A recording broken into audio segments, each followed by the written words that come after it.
পশ্চিম বাংলার মতন এতটা জঘন্য রাজনীতি আমি আজ পর্যন্ত কোথাও দেখিনি। মানে বোঝো ব্যাপারটা, যারা বাংলাদেশ থেকে মুসলমানদের মার খেয়ে আসলো তারাই ঠাকুর বাড়িতে আন্দোলন করছে এসআইআর হতে দেব না। মানে বাংলাদেশ থেকে যাদের মার খেয়ে এসছে সেই রোহিঙ্গাদের বাঁচানোর জন্য এরা আন্দোলন করছে।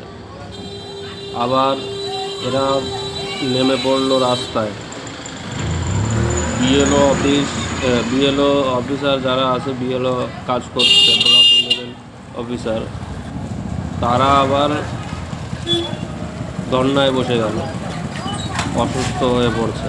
মানে কাদের বাঁচাচ্ছ? আর এই যে কিছু সাধারণ জনগণ যারা এদের সাথে তালে তাল দিচ্ছ, তোমাদের পরবর্তী সময়টা খুব ভয়াবহ।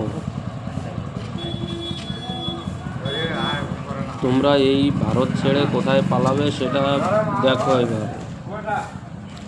কারণ বাংলাদেশে যেতে পারবে না, পাকিস্তানে যেতে পারবে না, আফগানিস্তান যেতে পারবে না। চারিদিকে তো মুসলমানরা, ওদেরই মার খেয়ে যখন এসেছো সেখানে তো আর যেতে পারছো না।